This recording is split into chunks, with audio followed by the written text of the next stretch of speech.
Welcome back to 30 Days to Learn Photoshop. This is day 15, the Magic Wand tool, and my name is Ben Gribbin. In today's lesson, we're going to learn how to use the Magic Wand tool. So let's jump over to Photoshop and consider what the Magic Wand tool is. Now, the Magic Wand tool is under W, is the keyboard shortcut W. It's below the Quick Selection tool, and in essence, it's a way of selecting large areas of colour and areas of varying tones and being able to combine them and select them. So if we just click on the tool, click on an area we want to select, we can select that area, and then if we unlock the layer, we can actually delete that, we can change the colour of it, we can do all kinds of things, and there's various options. One thing you will notice with all the tools within Photoshop, a lot of them do share options. So for example, the Magic Wand tool shares options with the marquee tools and the lasso tools. We can add multiple selections. It shares the tolerance with things like the paint bucket tool, because we can change how broadly it applies a selection. And it also shares things like the anti-alias and contiguous options with the paint bucket tool. So it is quite handy. Once you start learning everything, you kind of get familiar with what different options and settings are for. So let's select this background of this colour. It's not all entirely one colour, but we can hopefully select basically all of this background. So we're going to click onto the area we want to first select.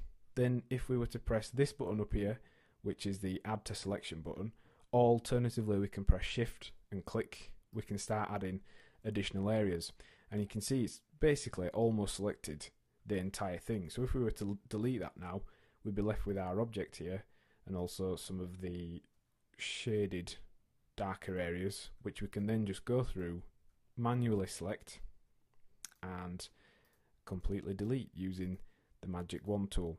Now once you get to an area such as that last one, if you notice, it actually deleted, or it would have done, it selected all of this image, and that's because we need to tweak the tolerance. So if we turn the tolerance down to 10, it will make it much more accurate when we're selecting colours.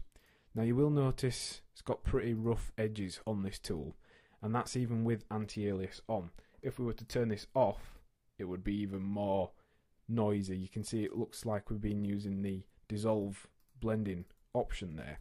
So you will need to use the Magic Wand tool in combination with tools like the lasso tools and the marquee tool in order to be able to create smoother, more accurate edges.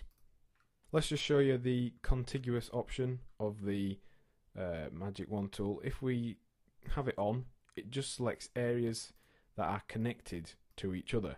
But as with the paint bucket tool, if we turn it off, it will then select multiple areas even if they're not connected. So for example, it will select all areas of this dark black colour here.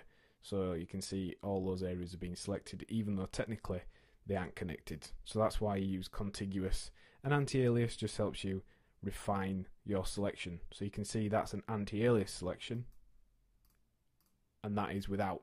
A lot more noise, it's not selected all the different areas, and if we were to delete that now, it would look very rough and jagged.